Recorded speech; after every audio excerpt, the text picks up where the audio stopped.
Just in terms of understanding normal cosmology, you can understand that fresh water comes from above. Fresh water always moves down, okay? And so even if there's a source in the ground, you know that that source is higher than the ocean, okay? And so the fresh water, just like rain falls on the mountain, fresh water moves away from this hierarchical mountain, then moves out towards the outer waters, the waters of chaos, the salt waters. Now, and so in that way, there's a relationship between the tree, the hierarchy, and this bringing of fresh water towards, or this transforming of let's say salt water into fresh water. And so I'm saying this because in the Bible, you'll see several places where this relationship takes form. So for example, Moses will hit a stone, hit this, you can imagine the stone as a miniature version of the mountain, and then out of the stone comes water, which comes down, and the Israelites can drink it. So you can imagine with the tree hitting the mountain, this hierarchy making water come down and flowing down the rock to water, to give water to the Israelites. Imagine another story. They find a puddle of bitter water. So now when you read bitter waters, you can imagine it as salt waters, for example. So the Israelites, they find this bitter waters. They can't drink it. They're in the middle of the desert. And so Moses takes a tree, takes a rod, a wooden rod, and puts it down into the water and transforms the salt water into, or the bitter waters into sweet waters, into fresh waters. Okay, so the same symbolism repeating itself again. Okay, and so you can see it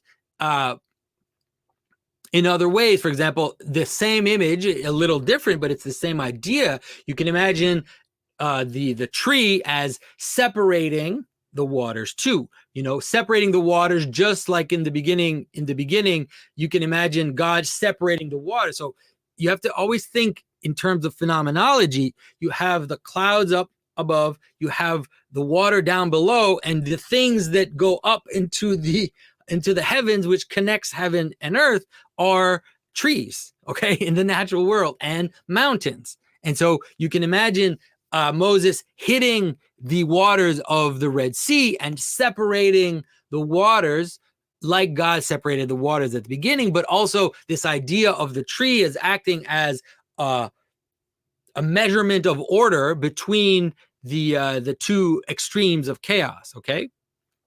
Now, so there are many other examples. For example, you can see the same thing when they create the bronze serpent, this pole acting like this tree. Those snakes at the bottom are like the chaotic waters, and then you separate the waters. You take one snake he makes a snake out of bronze and puts it at the top of the pillar, the top of the tree, the top of the stick, so that now the waters are separated. And in between, there's a place for order, and you're not just completely submerged in chaos.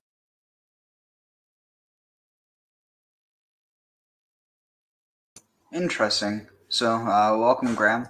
We're just going to grind out a quick one because I have something in a bit, and I wanted to start doing them a bit earlier.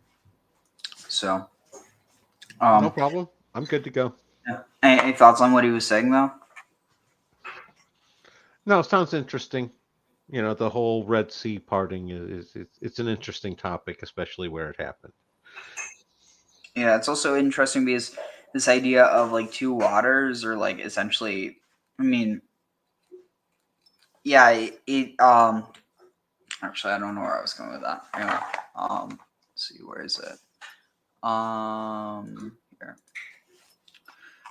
ברכו את אדוני המבורך, ברוך אדוני המבורך לעולם ועד, ברוך אתה אדוני אלוהינו מלך עולם, אשר בחר בנו מכל העמים, ונתן לנו את תורתו, ברוך אתה אדוני נותן התורה.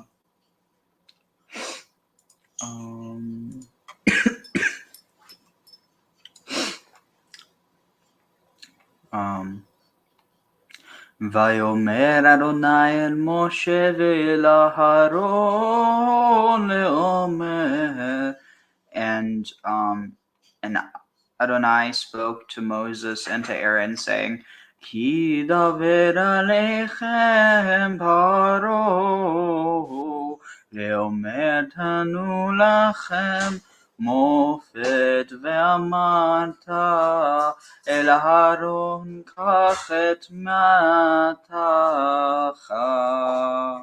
מטך והשלך לפני פרעה, יהי לתנין. Because, or as you speak to him, as you speak to them, Pharaoh, as Pharaoh speaks to as Pharaoh speaks to you too, or you all, saying, give to Tnulachem, saying Tnulachem, give to you a mofet, a wonder, Marta, and Aaron said, and then say to Aaron, Kach et matcha, take your staff, v'hashlech lifnei, and throw it down before Pharaoh, lifnei Pharaoh, yehi letanin. It'll be and it'll become a tanin. What's interesting is this: some people have translated this as crocodile, which in modern Hebrew tanin does mean crocodile, but it's a bit reductive to just say tanin means crocodile, because it can mean a dragon, a serpent, or a sea monster. Now, sea monster or river monster is how it gets associated with crocodiles. And it is a word for crocodiles, but this idea of tanin also has this idea of like serpentine nature. And you don't, like, crocodiles aren't serpents. They might be, they're reptilian, but they're not serpentine. And we can definitely rule out hippos. What? We can definitely rule out hippos because they kind of count as river monsters too.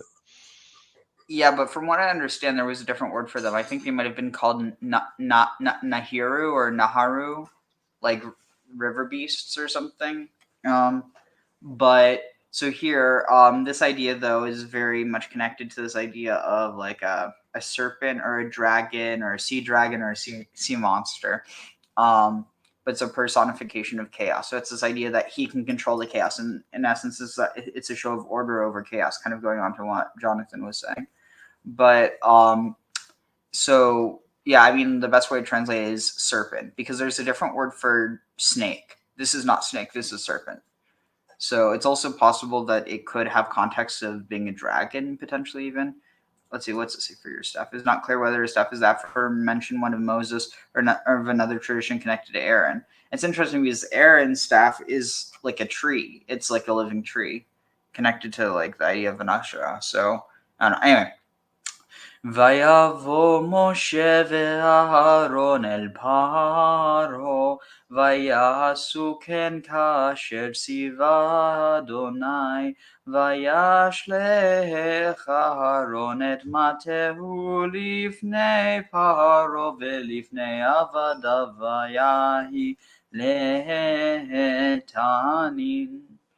And Moses and Aaron came to Pharaoh, and they did thus as they were commanded by Adonai, and and Aaron cast his staff before Pharaoh and before his servants, and it became as a serpent, or it became a serpent. Vayikra gam paro lechachamim velamach למכשפים ויעשו גם הם חתומי מצרים בלהטיהם כן. And they called out also to Pharaoh and to his wise ones, like his sorcerers, philosophers, wise men, lemechashpim kashaf, like witchcrafters or like sorcerers, to sorcerers, veyasu gamhem, and they did this also to them, the Khartoumei, the enchanters or magicians of Egypt, bilahitehem, in their lahat, in their angelic flames, or like in their magic fireworking. It says occult arts, but whereas Aaron needed none since God performs the miracle. It's still kind of occult, but like in their fire magics, I don't know. Thus,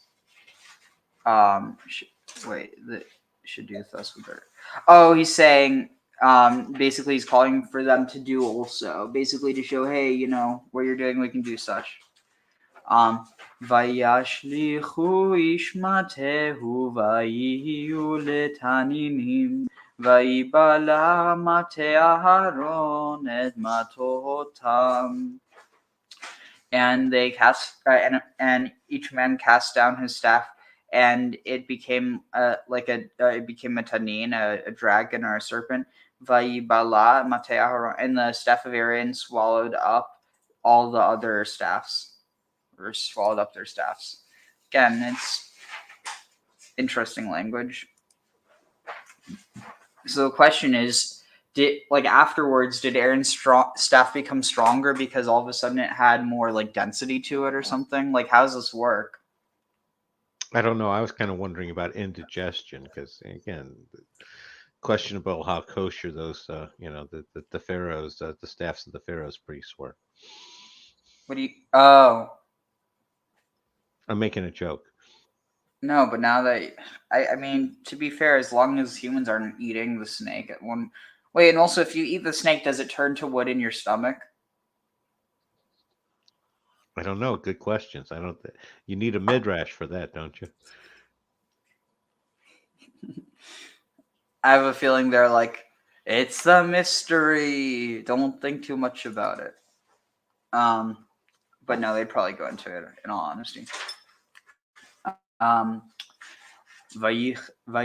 ויחזק לב פרעה ולא שמע עליהם כאשר דיבר אדוני.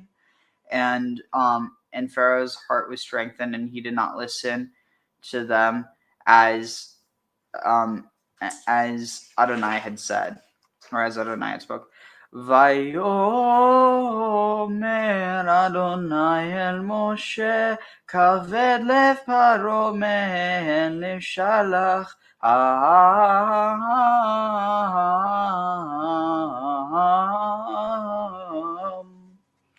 And Adonai said to Moshe, I have like weight heavy.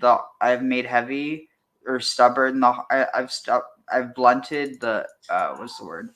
I have made weighty, made hard, made like rigid the heart of Pharaoh. So that so as he will refuse to send the nation, the people. לך אל פרעה בבוקר, הנה יוצא המימה וניצבת, לקרוא אותו על שפת היאור, והמטה אשר נבח לנחש תיקח בידך.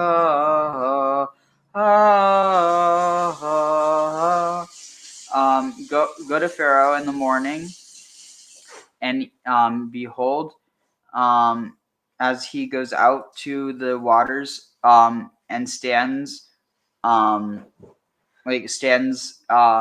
the waters. It goes to the waters to stand. And you shall station yourself to or you shall what's the word, prepare or set yourself up to meet him upon the banks or the lips of the Yor, of the Nile, on Ve'hamate and the staff that is Nafecha, that is Hafach, that is Nahaf. What is this? That let's see this. As he goes out to now, here see the staff that and the staff that has been turned into the serpent, take it in your hand. It sounds like you're he's saying threaten to loose it on Pharaoh if he doesn't let them go. You getting that same interpretation? Yeah, go threaten Pharaoh with your staff. Yeah. Take the staff in your hand and threaten that you're going to make it turn into a snake if he doesn't. I'm sorry, but this sounds like the start to a bad joke.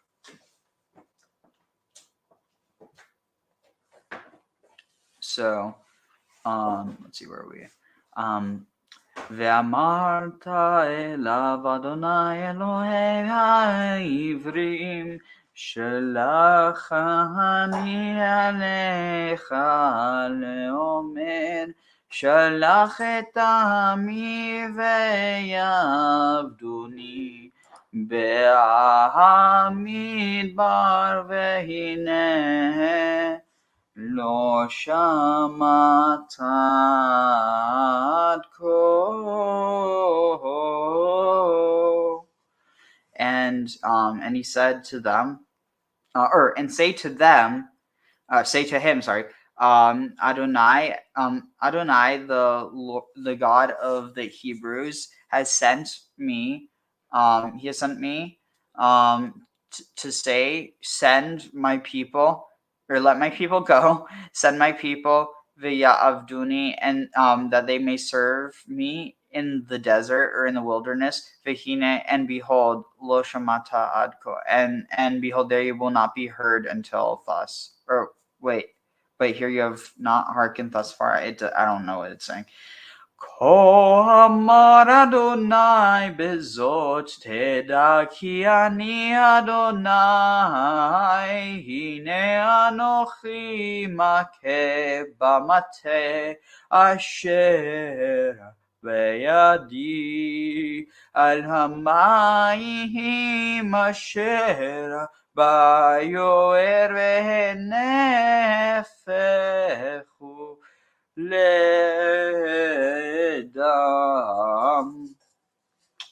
Thus said Adonai, if I know this, if you know this, if you know that I am Adonai, behold, I am going to strike you with my staff, or I will strike with the staff that is in my hand upon the waters that are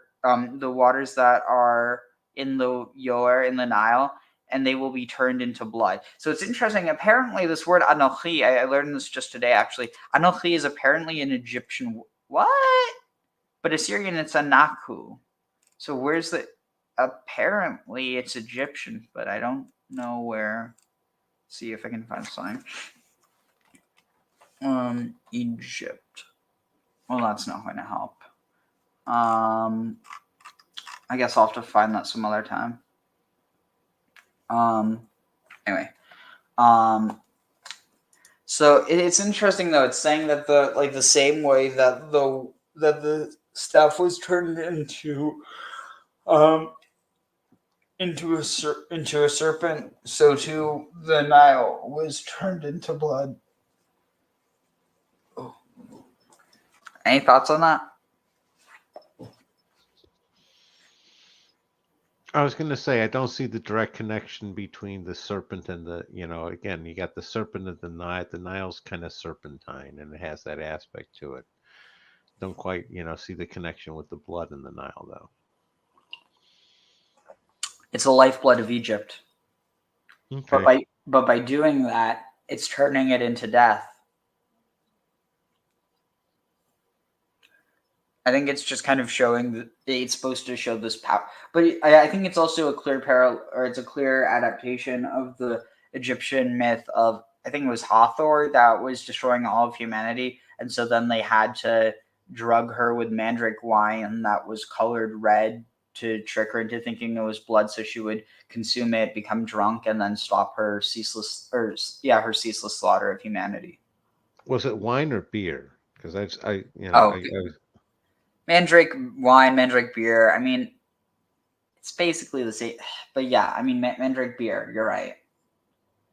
I was just trying to make sure that my memory was right. So yeah, no, it's all good. Yeah, it's mandrake beer that's dyed red. Yeah. So it's basically like, for all intents and purposes, it's wine. It's an intoxicating mandrake beverage that's red. I mean, obviously, it's not literally from grapes, but... Well, one of the advantage with the beer aspect, especially back then, is the beer was kind of chunky. So you would have had chunks of mandrake involved. Well, that made it more nutritious. You had chunks of grain and stuff in there. So again, I'm not vouching for it. I'm just saying that's what it was. I've actually got some mandrake somewhere, but I'm not planning on using it. Though apparently there is a company that manufactures like microdosed like mandrake and other like things that typically you wouldn't eat. I don't know. I'm hesitant to try it, but some people have. Okay, let's see. What am I looking for? So we go forth until, where does fifth start? 6, and then we have 29. So okay, that's not bad. So I'm going to put up a video real quick. Let myself take it out because I have to get going soon. So I just want to make sure that I have everything ready. Let's see. Moses staff.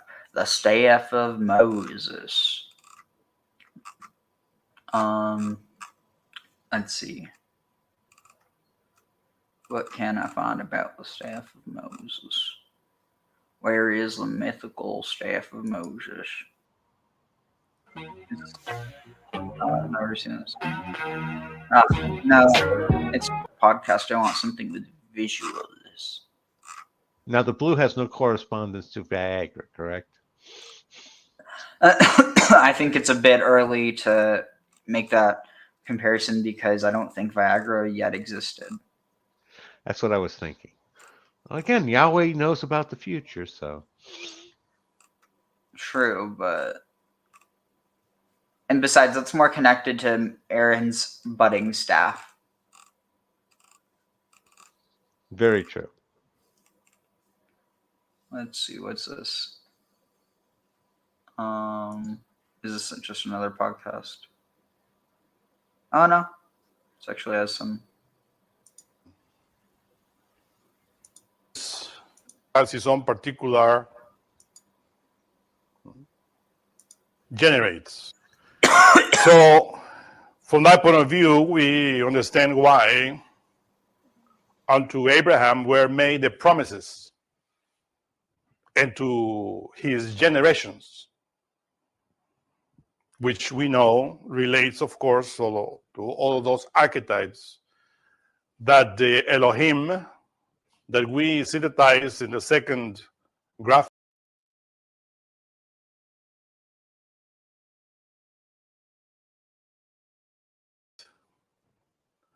Shem, which is written with letter Shin and Mem, Oh, trying to say means Shemaim is Shema. name. What? Hashem, the name. And of course, in the Zohar, they say, when they talk about the heavens, that is Shamayim or Shamim, they're talking about Jacob, which is in the center of the tree of life, which we call Israel, because it refers to the archetypes, to the 12 tribes. Of course, we understand that the ending of the word I am, mim, shamayim, is masculine. And that's why when we refer to the masculine aspect of those names or archetypes that emanate from the absolute, we said Shamim, Shem, Shemim. And this is something that escapes when you don't know Kabbalah, when you are not an initiate. Because if you find or you want the explanation of Shamim or Shamayim, it means heaven. But in that word is hidden many mysteries. And we explained in the previous lecture, Shamim or Shamayim. It doesn't change the fact that means the plural of the Shemaim names is up in the masculine. double yud, the Yaim. So it's a dual. It's not. When those names I mean, it's one thing if there's go down according to the way of creation perception, but I don't know if he's just through Chesed, because God, the Elohim, place the archetypes under the jurisdiction of Abraham, because he has to engender them into matter. And this is precisely what we have to understand. Oh, so you have the That Jinn. the Okay, innermost, the spirit, this is cool. our own particular monad, which is a child of any of the Elohim. So here you have this idea. So Hashem. Okay, this is actually cool. So here it's having Hey as a stand-in for Aleph, but basically, so here it's like the Hey, then the Shin, then the Mem, and so the Hey being the stand-in for the Aleph is basically there for air, but it's also like God, kind of the undetermined, unpotentiated, but infinite. Then here you have Shin, which is also associated with fire, which is associated with Chokhmah here. And then you have Mem associated with water, which is associated with like Bina here. So what's interesting is here you have it's playing out there. So I get where they're going with this. And it's also the idea of the two waters, the great water. So you have Mem, and then you get separating them. So okay, maybe this sounds like it might actually be a tradition. I still Shemaim, last I remember, has two yods. But then again, maybe they're like, oh, it's the name of God that separates the mems, that separates the waters. You know what? That's probably the tradition. And see, that's the cool thing with a lot of this tradition. It's not as simple as like, oh, like you learn it and then you have to make it make sense. It's the type of thing where it intuitively makes sense if you already know the schema, which is one of the reasons I really like it.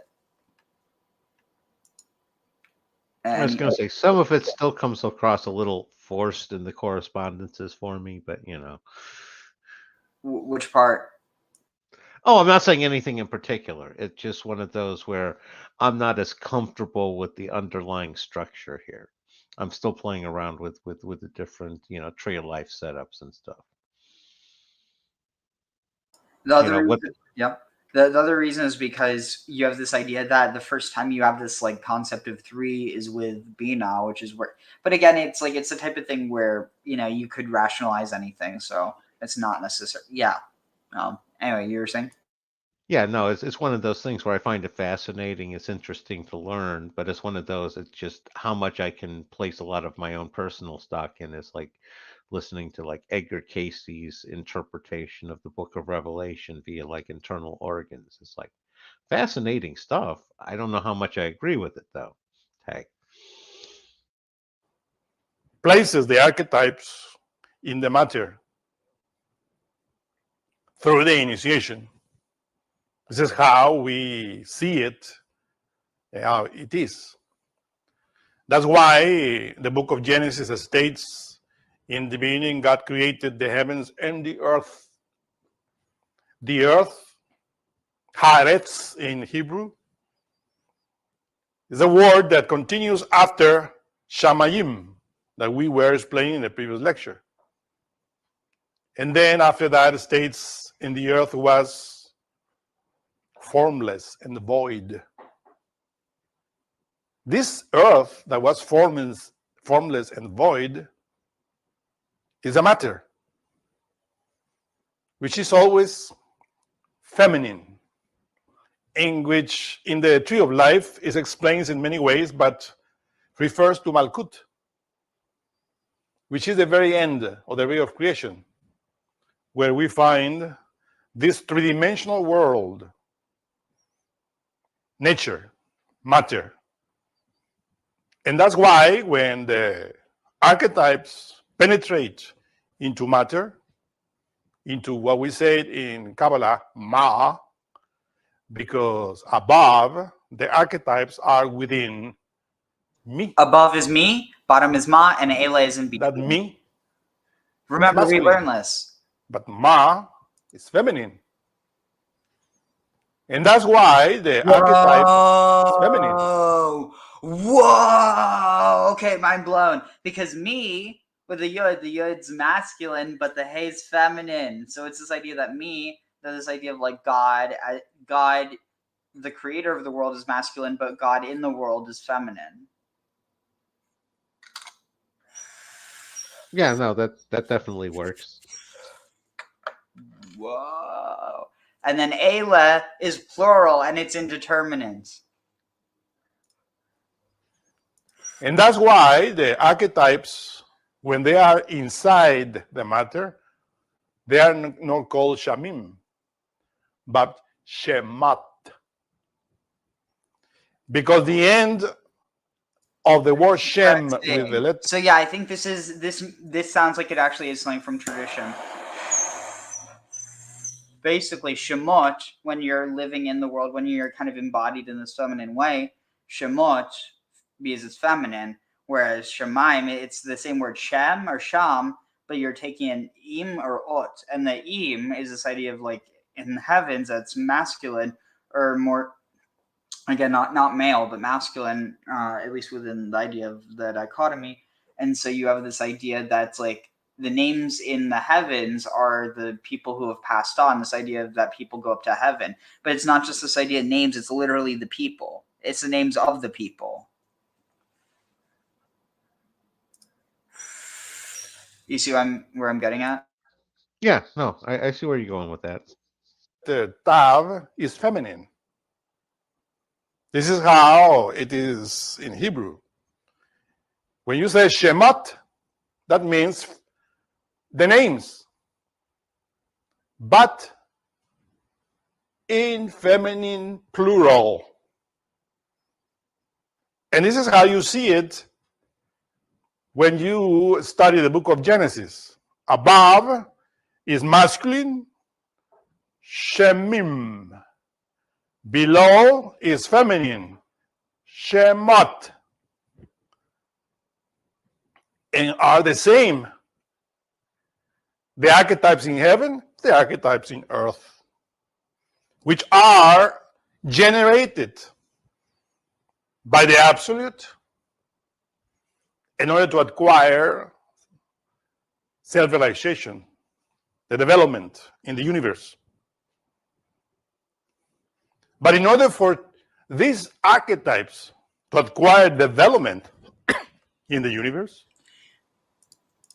All right, so let's continue because I gotta get going soon.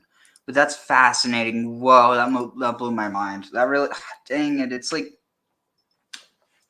there's not enough time in the day. I really want to study more Kabbalah, but I also want to continue doing Torah. So it's kind of like I got to choose and maybe like find times to fit it in whenever I can. Okay, so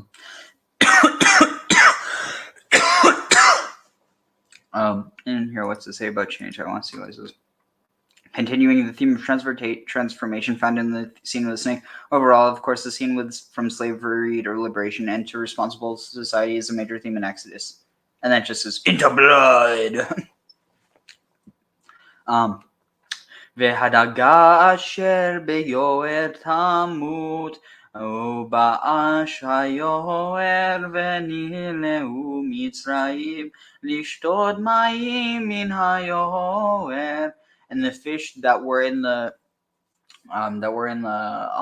Nile, they died and washed up upon the Nile and Nileu, and Egypt was wary to drink the water from the Nile. ויאמר אדוני אל משה אומר אל אהרון קח מטך ונטה ידך על מימי מצרים על נהרותם על יאוריהם ועל אגמיהם ועל כל מקווה מימיהם ויהיו דם והיה דם בכל הארץ מצרים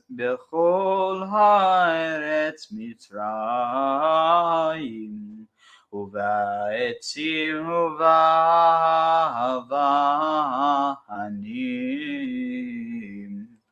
And Adonai said to Moshe, saying, say to Aaron, take your staff and stretch out your hand over the waters of Egypt, upon the rivers of their Niles, and over their lakes or like lagoons, ponds, and over all the mikveh, all the like bodies of water, not standing water, but all their bodies of water, mayhem, and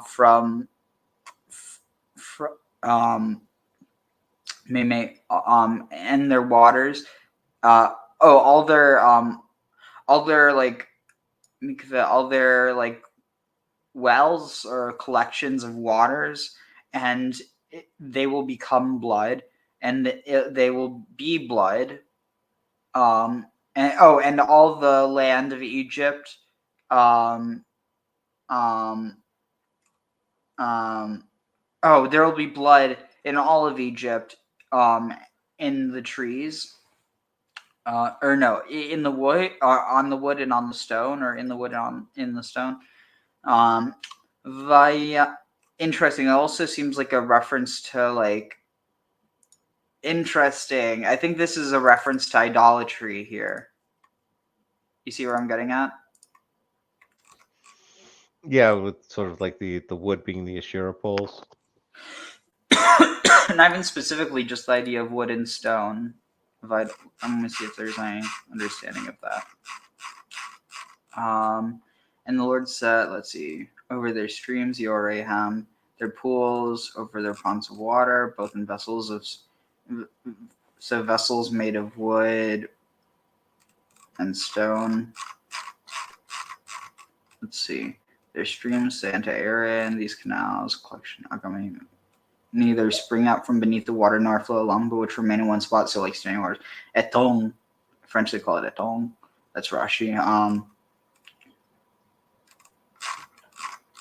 No, it seems like no one understands it that way. Well, that's unfortunate that I couldn't find anything.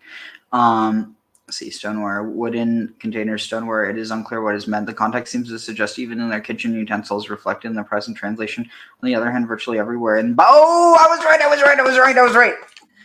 Virtually everywhere in the Bible that wood and stone occur as a pair in the singular, they refer to idols. Kasuto speaks of the Egyptians bathing their idols and thus sees the passage as another example of Exodus denigrating Egyptian religion. Holy crap, dude. This shows I actually am getting an education. Because this isn't something that I would pick up because I'm studying Torah. This is something I would pick up because I'm studying, religious studies. But, anyway, where are we at? All right.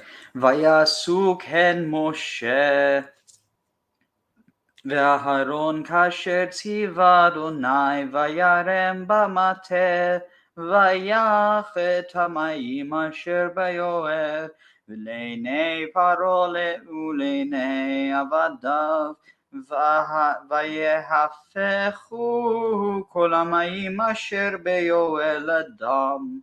And they did and Moses and Aaron did thus as they were commanded by Adonai, and they raised their and he raised the staff in his hand, and the water that was in the Yoer in the Nile, le'enei Paro, before the eyes of Pharaoh and before the eyes of his servants, was turned over, or was revolutionized into all the water that was in the Nile was turned into all the water that was in the Nile was turned into blood. V'hadaga asher beyoer meta vayibash hayoer velo yachlu Mitzrayim lishtod mayim min hayoer vayahivehi adam bechol eretz Mitzrayim. And the fish that were in the Yoer in the Nile, they died, and they dried up, or they dried up. Is that the word? They swept it. They what's the word? They dried up. They ba'ash. Okay, this is clever. So yabash or yavash means to dry up. Ba'ash means to have a bad smell or stink. So this is very clever. Very clever. Unless it's possible I misread the other, but it's funny because dry up or they will what's the word? They'll be not swept up. What's the word when something not dries up, but if something shows up on a shore, it's what's the word? Washed up. Washed up. Oh my god, I'm tired. Okay, they died and they washed up. Well, no, they reeked. And the Yoer, none of Egypt could go to the Yoer. Were able to go to the Nile, to drink water from the Nile, and so because it was blood, and all in all of the land of Egypt. At least they could still use it to transport. I wonder if they could get potable water from outside and just use the Nile to transport the water. Or maybe the moment it hits the Nile or hits a boat on the Nile, it's like, oh, okay, we brought it from outside and all of a sudden we brought it here and now it's blood. It's like, that meme from South Park, and it's gone. And it's blood. My guess is their only water source was wells. Yeah. All right. Let's see, where are we at?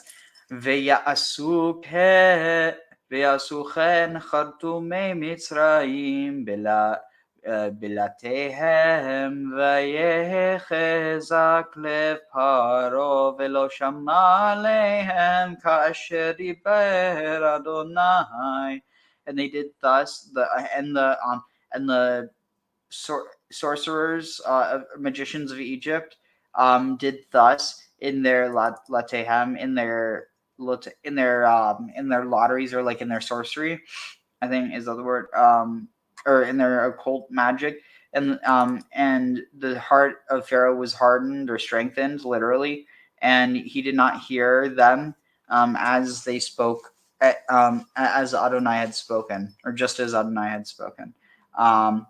ויפן פרעה ויבוא אל ביתו ולא שד ליבו גם לזאת. ויפן, and Pharaoh faced, and he approached, like he encountered it, he turned away from, Pharaoh turned away from, faced about, Pharaoh turned away from, and he came to his house, and he did not set his heart also to this. That's kind of strange way of phrasing it. ויחפרו כל מצרים סביבות ויוער מים לשתות כי לא יכלו לשתות ממי היוער.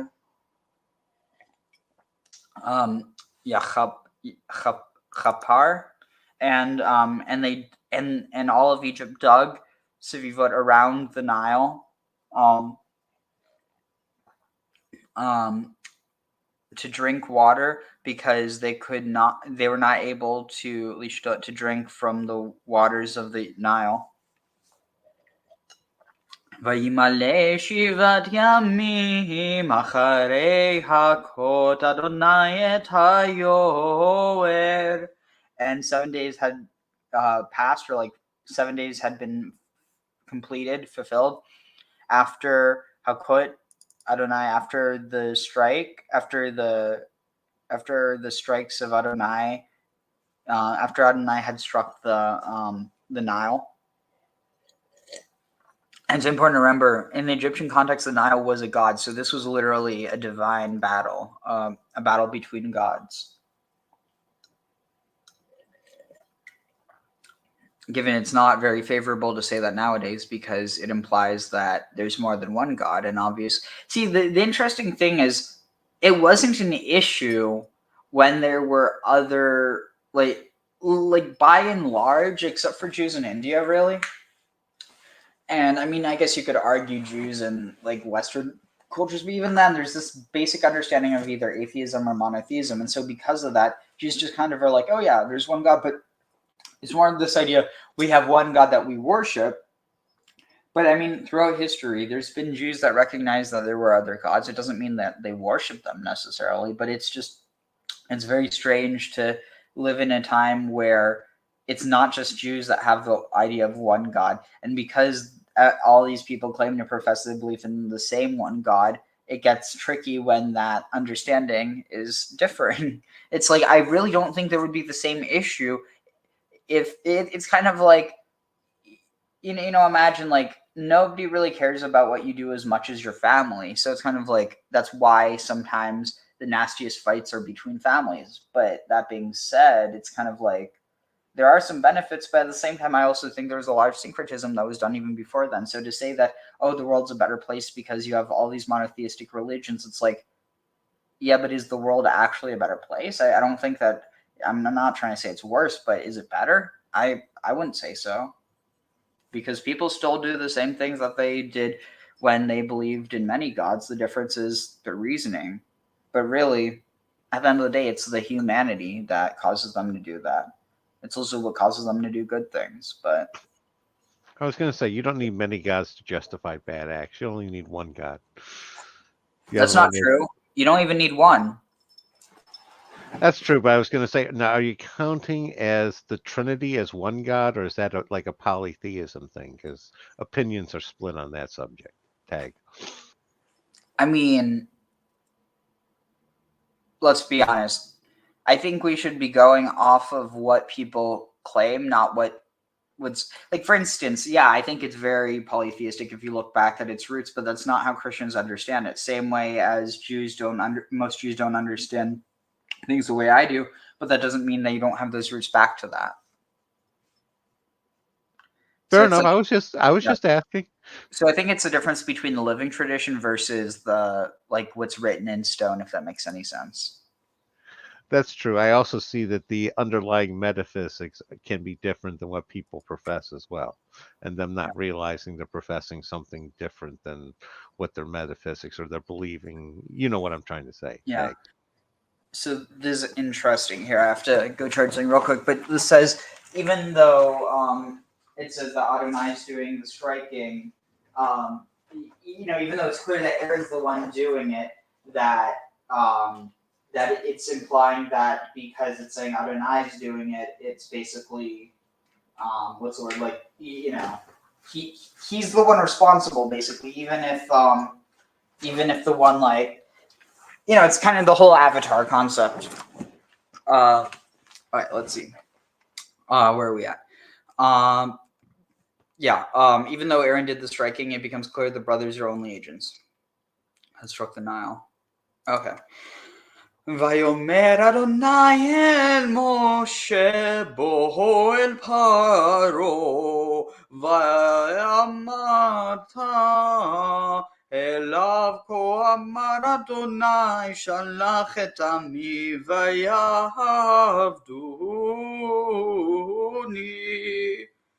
And Adonai said to Moshe, go to Pharaoh and say and say to him, thus said Adonai, send my people that they may, literally, let my people go. Wait, yeah, send them to go. Yeah, okay. Well, just for the memes, let my people go so that they may serve me.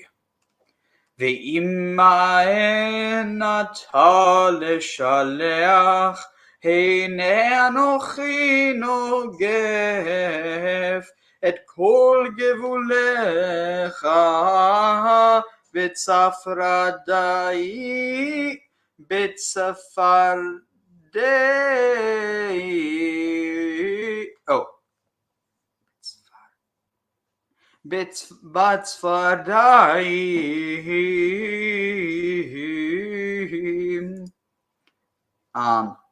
And if they refuse, and if he refuses, you will send. If he refuses you to send them, to let them go, behold, I will. Negef, is that release? Strike, smite, all of your borders, Bitzfardaim, with frogs. Okay, so what's interesting is here it says Sfardaim, but I could have almost sworn that it just says Sfardea.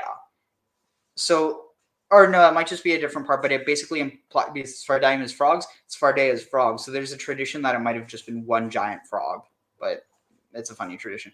So frogs, a symbol of fertility in Egyptian culture, also of magic. The goddess Heket, yeah, that's what I was going to say. And so the plague might be regarded as an assault on the Egyptian gods again, Kasudo. There may also be an ironic hint here of the swarming of the Israelites in 1:7. Interesting. We're almost done. Yeah?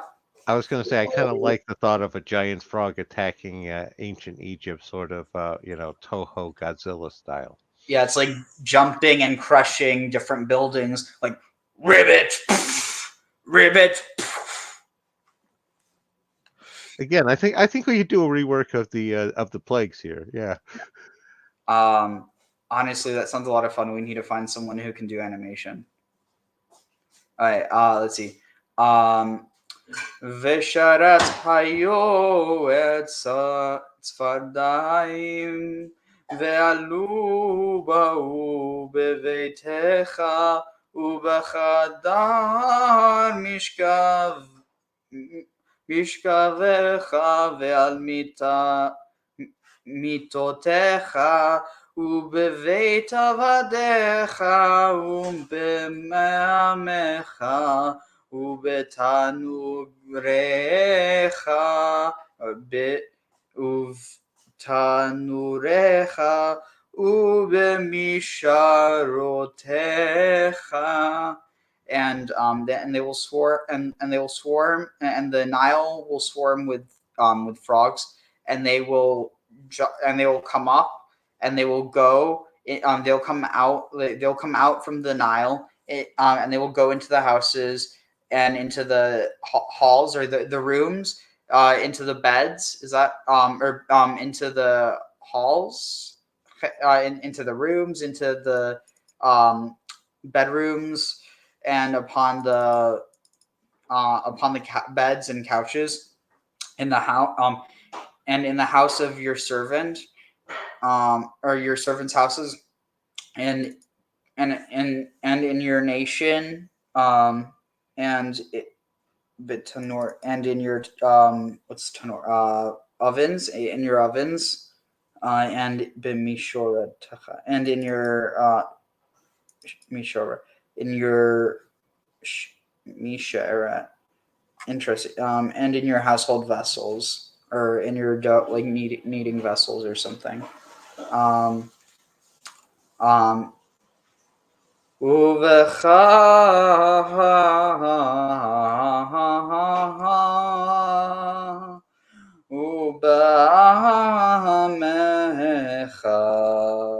ובכל עבדיך יעלו הצפרדעים.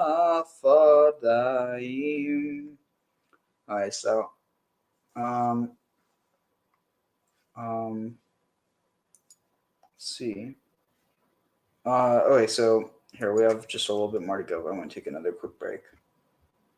Right here. Here. They need a guidance, a tutor, which are the cosmo creators that did that work in past cosmic days, and therefore they are capable of guiding the new monads that appear from the absolute. And that's why we explained that the cosmo creators, which we call the Elohim, place that tutor in every spark that came from the absolute. And this is what we call the innermost. This is what we call Abraham, Chesed, in the Bible, Kabbalistically speaking. That's why you find in the book of Genesis that unto Abraham were made the promises, and unto his generations. Because this Abraham, this Chesed innermost, has first to generate. But remember that Abraham has the attributes of the cosmo creators, and at the same time is connected to the absolute because came from the spark. This is precisely the way in which we have to understand why the word Elohim pertains to the absolute and also to the cosmo creators. So in this way, we have to understand that each one of us has their own mystery. In order to attain the self-realization of the being, you do it through Chesed, the innermost, the monad. But each monad has its own mystery. You cannot do it in the same way that other monad did it. The other monad, which are self-realized, guide the new monads into this self-realization.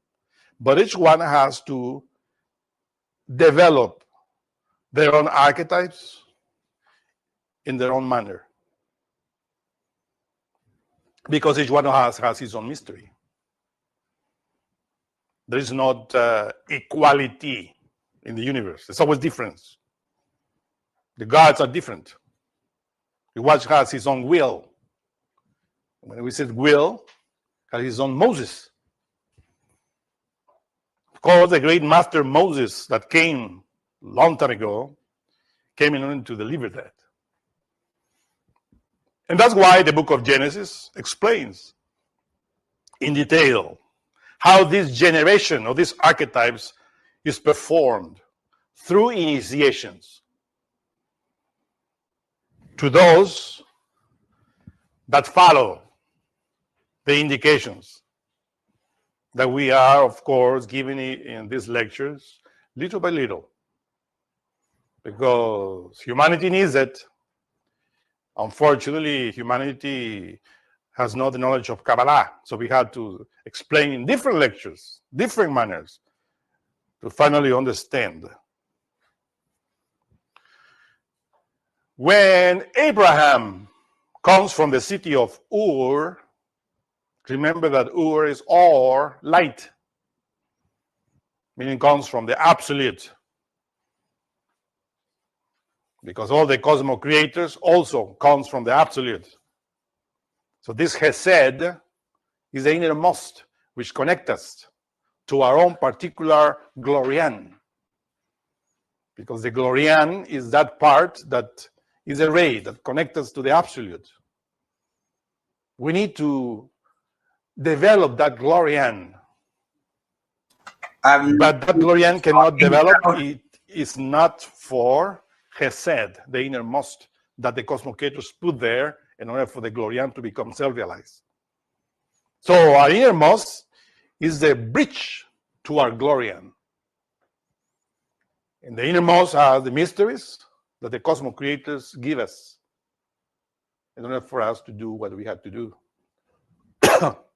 So behold there, all the mysteries. That's why the cosmos creators are related with Genesis, which in Kabbalah is called Briah, the wall of creation. Because through the wall of creation is how they work. And the wall of creation is controlled by the second Sapphire of the first triangle of the tree of life, which is called 𝐤𝐷, wisdom. And then in Christianity it is called the sun. So that's why in the Zohar states that 𝐤𝐤𝐶 receives the attributes from 𝐤𝐷, which is wisdom, the Christ, the Son. It's true, because 𝐤𝐷, the second Sapphire, is in charge of the world of Briah, the world of Genesis, the world of generation, because he receives the archetypes through Keter, the glorian. In the previous lecture, we explained that 𝐤𝐷 is the letter Vav, the sun, that is related with Vaat Haaretz, that to this Vav enter the archetypes into the earth. Vav is the letter that means and in Hebrew. So here you find why the letter Shin relates to the letter Vav, and why the letter Shin, if you observe it in the second graphic, has 3 Vavs. Because these 3 Vavs are related with the second triangle, which in many lectures we said is Abraham, Isaac, and Jacob. Those are the 3 archetypes related with the monad that we have that work through initiations in us in order to put that Shin into activity. But look, the Shin is in relation with 𝐤𝐷, is in relation with what we call the cosmos creators, because they are the tutors that are guiding. In other words,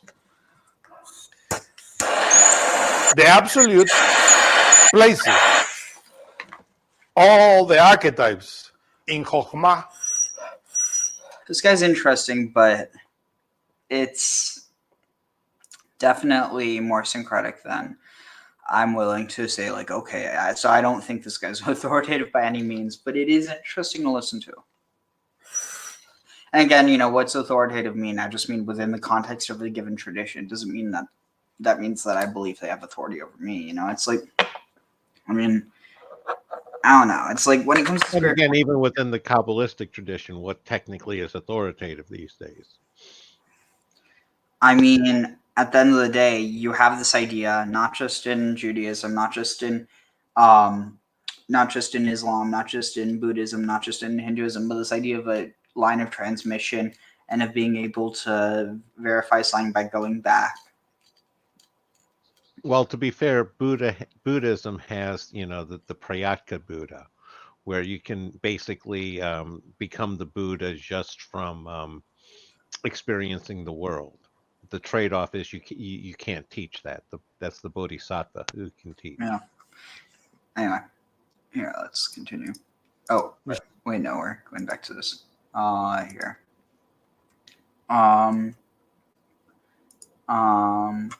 Wait, did I already read? Oh, and Bacha, and upon you and upon your people and all of your servants, they will go. The frogs will go up. Wait. Let's see. We're going to where? One moment. So we're going to 6. Okay, perfect. So, Vayomer Adonai el Moshe mor el Aharon et yadecha b'matecha al neharot al hayorim ve'al agamim ve'al et hatzfardai tzfardeim al eretz Mitzrayim. And Adonai said to Moshe, saying, say to Aaron, stretch out your hand, stretch out your hand in your staff, with your staff over the rivers of the Nile, and upon their lagoons or their lakes, and upon the Tzfardaim, the frogs will go up upon the land of Egypt. Vayet Aharon et yado al meimei Mitzrayim v'ta'al tzfardea v'techas et eretz Mitzrayim. And Aaron stretched out his hand upon the waters of Egypt, and a frog came up and covered, or sat upon, it covered the land of Egypt. So let's see what it says here. The frog horde, the Hebrew uses a collective singular here, likewise with insects in 8:17 and locusts in 10:4. All other frogs in this plague received the standard plural ascended. I wonder if it's actually implying Tzfardea here. That's almost like implying the frog god, like frog, like frog embodied. Yeah, it's definitely hitting on both levels of the it's hitting the archetype level and then the individual frog level.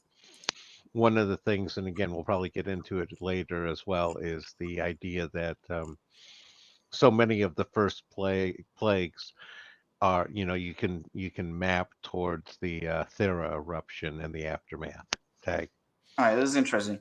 V'ta'al hatzfardea, the frog emerged from the river. Even though the Torah uses the singular mode here, the meaning is that the swarms of frogs came forth. We find something similar in Numbers 21:7, when the Torah describes the plague of snakes besetting the people as if it had only been a single snake.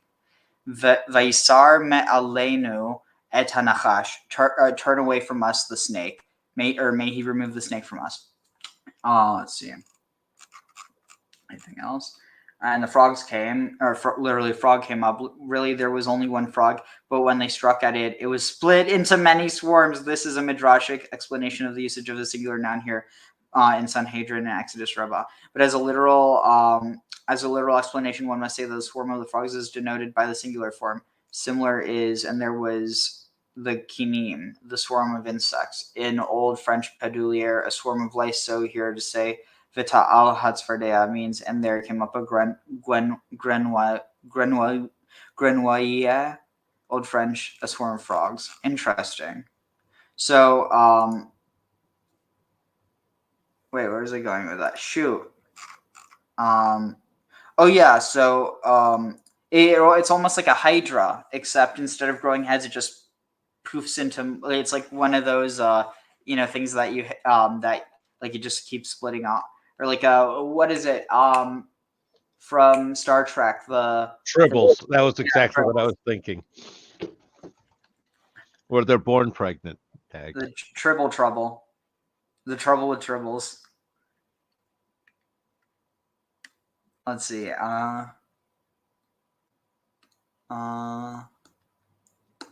ויקרא פרעה למשה ולאהרון ויאמר הייתירו אל אדוני ויסר הצפרדע ממני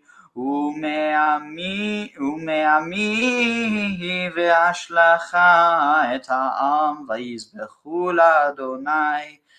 And Pharaoh called out for Moses and Aaron, and he said, I entreat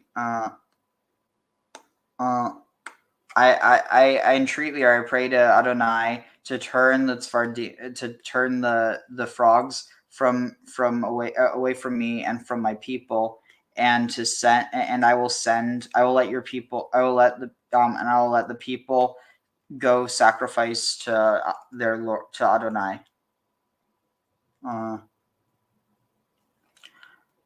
ויאמר משה לפרעה התפאר עלי למתי אתיר לך ולעבדיך ולעמך ולהקרית הצפרדע ממך ומבתך רק ביועד תישארנה. And Moses said to Pharaoh, "Hitpa'er alai, be glorified upon me, to my death, or for when I entreat to you to live, and to your servants and to your people to remember, or to cut off the frogs from amongst you and from your house. Only in the Nile, only in the Nile will they remain." ויאמר למחר ויאמר כי דברך למען תדע כי אין כאדוני אלוהינו. And he said to him tomorrow, and he said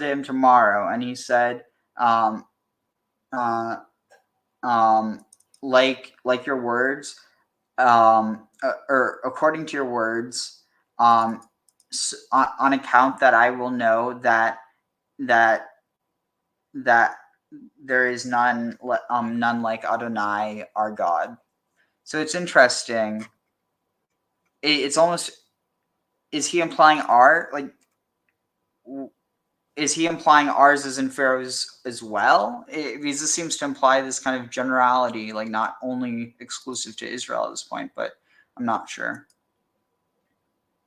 Well, I'm sure some people would argue that's signs of the monotheism, that it's the same God overall.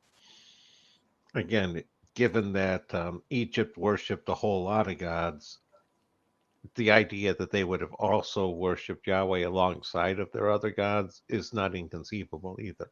Yeah. Okay, so Baruch atah Adonai Eloheinu melech haolam asher natan lanu torat emet v'chayei olam nata b'tochenu Baruch atah Adonai noten haTorah. All right, going to finish up in a moment. I just need to take a few dabs before I go. So, but yeah, any thoughts before we continue?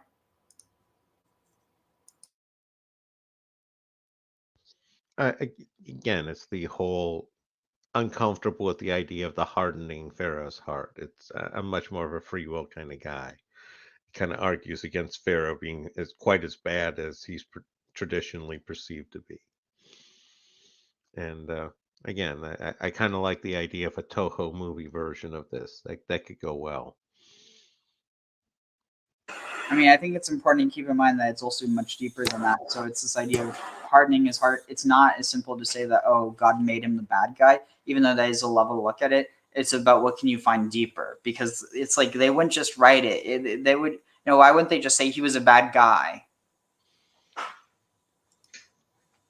Well, I agree with you. It's deeper, and part of the deeper doesn't necessarily reflect as well on Yahweh, whereas he needed all of the plagues to go through, so therefore, regardless of how willing Pharaoh might be in order to see reason, he had to have it so that Pharaoh wouldn't see reason and he could inflict the next plague. And again, I see that as an inescapable part of the story. Tag. Definitely. So here, let's see, where is it? View tab here. She's the Son, Christ. Ugh. The Son is UN. In order for this Christ to do what he has to do in the matter, but when it enters into the matter, the archetypes are disorderly. That's why you find that the first verse of the book of Shemot, which is called Exodus, is, and these are the names of the children of Israel who came into disharmony. The word that is written in that first verse is Matzarim.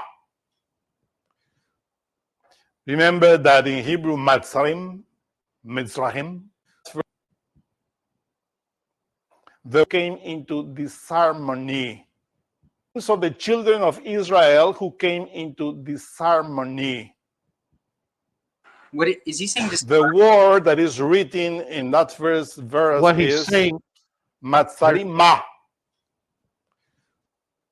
Remember that in Hebrew, Matzarim, Mitzrahim, is Egypt.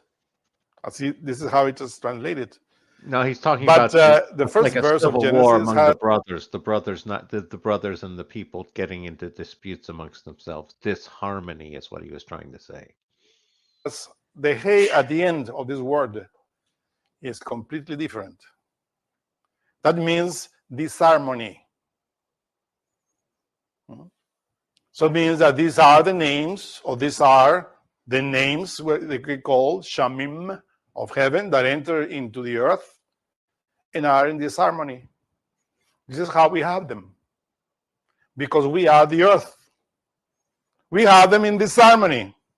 These 12 archetypes that we are talking about here relate to Chokhmah. Because Chokhmah, astrologically speaking, is related to the zodiac, the 12 zodiacal signs, where you find the Elohim, the cosmocreators. This Chokhmah has all the attributes of the universe there in the zodiac. The 12 tribes. This is how they are synthesized, or the 12 zodiacal signs, which are related to the 12 tribes of Israel. So you see how easy it is to see it in order for us to understand. And this is how the names, the archetypes enter into the matter. And the first one that is starting the job to organize them is Abraham, because Abraham comes from the Chaldeans, from the city of Ur, and go into Egypt. He's the first one that enters into Egypt, Mizraim.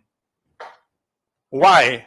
Because in order for Hesed to start working with the archetypes, he has to enter into Malkut. Malkut is Mizraim, the earth. This is the initiation of minor mysteries that all of us have to enter in, because Mizraim is related to Klipot. Why? Because Klipot, what we call hell or inferno, the 9 inferior dimensions, are inside Malkut. This is what we call our subconsciousness, infraconsciousness, unconsciousness, where we find those part of our consciousness, which are called archetypes, which are disorderly, in disharmony.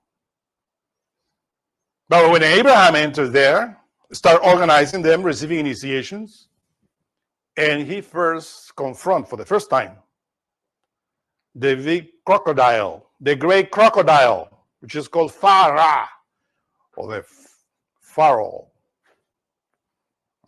which is the king of the physical world. This is our physicality. So then, it is written that when Abraham went to Egypt, he went with his wife, Sarai, was a beautiful woman that is related, of course, with the Shekinah, the forces of the Divine Mother, or what we call the staff of Aaron, which is very hidden. And of course, Abraham, as many of us, when we enter into this path, we are afraid of many things. And this is how he confronts and says to his wife, don't say that you are my wife, I will say that you are my sister. Because when they see that you are pretty, they will kill me in order to get you. So then the Pharaoh sees this woman and get in love with her. And by knowing that he's a sister of Abraham, says, well, she can be my wife. Behold the mysteries that the Pharaoh, the Vaera, the big crocodile, wants those mysteries for him. But then when he discovered that he's the wife of Abraham, why? Because when God, the Elohim, discovered that the Pharaoh is trying to be the husband of the wife of Abraham, and then 𝐤�𤐤𤓀 says, I'm going to make this Pharaoh to understand that he shouldn't touch that woman. And for the first time, you read the book of Genesis, it's written there. God put the plagues in it.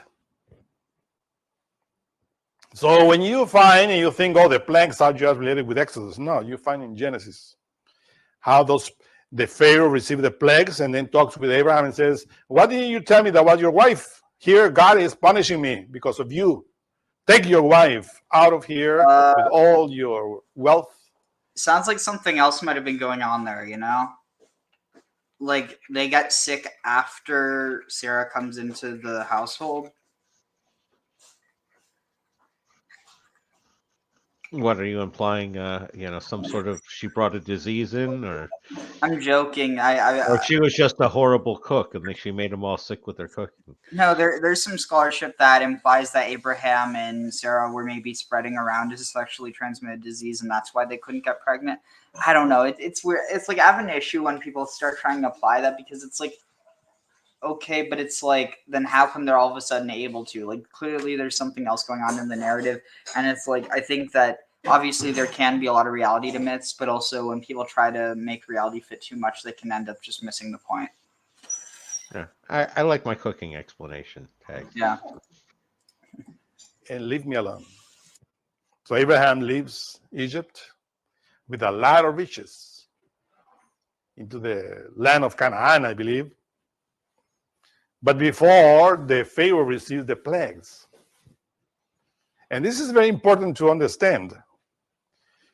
Because all of us, when we enter into this path, we have to overcome the plagues, physically speaking, that we are talking about. It's not, as people think, that the plagues are only for those people that are already in mastery. No. The plagues are applied in different levels, according to our own particular idiosyncrasy or level in which we are. You are single, you are not practicing sexual magic, but you have to be in chastity. And then this is how Abraham entered first. Because the first initiation of major mysteries that is attained by the innermost is explained when Abraham has his first son, which is called Isaac. I think you're forgetting. Which relates to 𤤅𤓉𤐻. In the first initiation of major mysteries, all the powers that we get from Malkut, all the powers that we get from the Pharaoh, is absorbed by the monad into 𤤅𤓉𝐻. Ishmael just gets This is no how respect. 𤤅𝓉𝐻 are united with 𝐤�𝐻.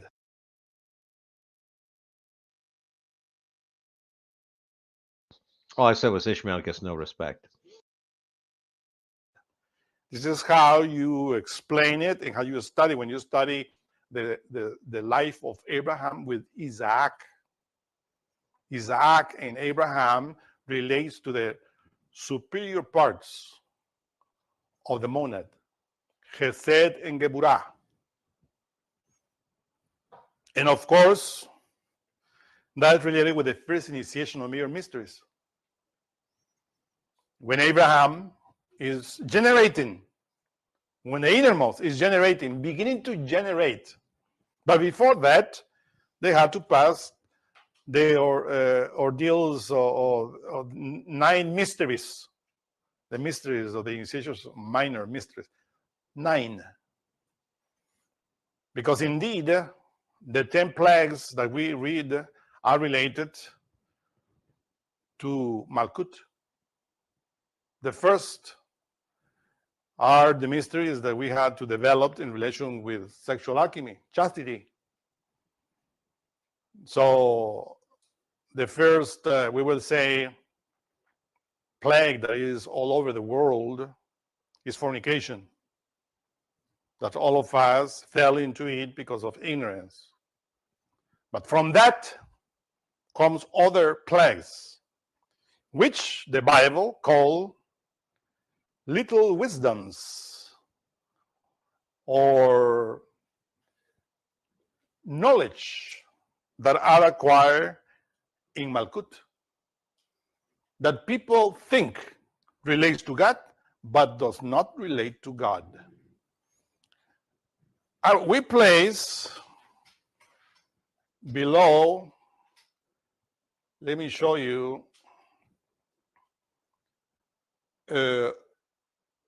in one of the graphics,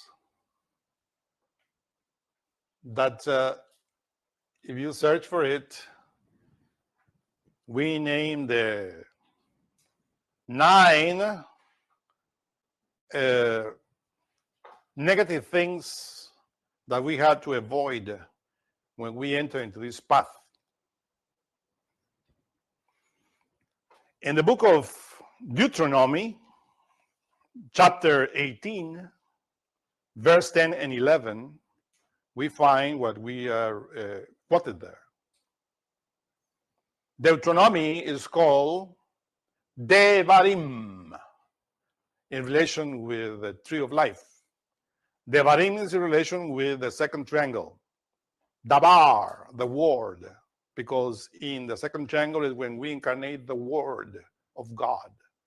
The first triangle, which is the triangle of magic, or in this case is the third in the bottom, is the first, which is called Netzach, Hod, and Yesod, is related with the triangle of priesthood, or the way in which we had to work.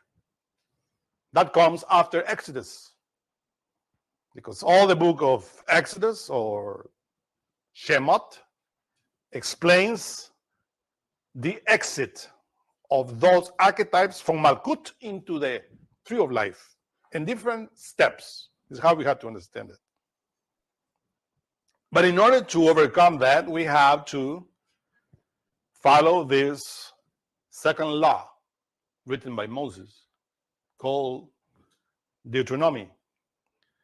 In the chapter 18 states, there must not be found among you anyone that makes his son or daughter to pass through the fire, or that uses sorcery, a hypnotizer, or a fortune teller, or a witch, or a mythomaniac, or a medium, or an enchanter, or a necromancer. Those are the 9. But the first, before those 9, is you shall not fornicate. Because if you are fornicating, you cannot overcome those 9. So that's why it's not written there, because it's hidden. But the first step that we have to do is stop fornication. And after that, the next. When you enter into the mysteries, in different levels. Now you might question, what is this first? Anyone that makes his son or daughter to pass through the fire. When I say this, is coming into my mind Moloch. It is written that this demon, in ancient times, people that were worshiping this idol were building a great bronze statue in which children were thrown into the fire in his honor. That statue was a big bull. And when we see this bull, we remember the cherubim of Ezekiel. The bull or the ox relates to 𤅅𤐤𐤊, and every Kabbalist knows that. And we know that from 𤅅𤐤𤊊 descends the force, the serpent, that is called 𝐤𝐤𝐷. Listen, this word 𝐤𝐤𝐷 in Hebrew, when you read it or you write it with Yod, Dalet, Aleph, means arm, or Aramaic, I guess. Because without Aleph is just Yad, which means arm or hand. Either way in Hebrew. But with the Aleph at the end, 𝐤𝐤𝐷, is Aramaic, which means also the same. But the wonderful thing of this is that 𝐤𝐤𝐷 corresponds to Sanskrit, to the left serpent in the tree of life. Because from 𝅅𝐤𝐷 descends the force of the serpent into Malkut. And in Malkut, we find the cow, because if 𝅅𝐤𝐷 is the bull, in Malkut is the cow. This cow and this bull is written in the Bible many times in relation with sacrifices. That is very hidden. It relates to alchemy. Because in order for 𝅅𝐤𝐷, which is the male force of God, to be united with the feminine force, which is Malkut, we need, of course, the forces of 𝐤𝐤𝐷, the serpent, 𝐤𝐤𝐷, which is fallen in all of us. All the demons have that serpent developed and go into Malkut, from Malkut into Klipoth, hell, in other words. So this demon Moloch was the one that was receiving sacrifices of children. And that's why in the conjuration of the seven of the wise Solomon, we say, by the holy Elohim, and by the names of the genii, Casiel, Sejaltiel, Afiel, and Sarahiel, by command of Orifiel, depart from us, Moloch. We deny thee our children to devour. This is a very strong conjuration, sending out Moloch, which in this case is placing 𤤅𤐤𐤊, like a killer. Because 𤤅𤐤𤊊 has the power of killing, relates to the commandment, you shall not kill. Moloch, of course, is the one that relates to war. People think, well, in ancient times, people were giving the children to Moloch. In this day and age, we are in modern times, nobody does that. Listen, in this day and age, when everybody is doing it more. Because Moloch relates to fire, to war. And unfortunately, a lot of people are sending their children to war. Any place. People love war here. Anyway, on that note, So the sacrifice for that demon. good point, but I do need to get going, so take care, everyone. And I'll see you all next time. Hey, last thoughts, Grim? No, it's been a lot of fun. Looking forward to next one. All right, take care. Oh, and 136. Perfect. Want to tell the Rebbe the words of the new song that we're singing with Mashiach, right? So I'm just going to read him. Am Yisrael, have no fear. Mashiach will be here this year. We want Mashiach now. We don't want to wait. Okay?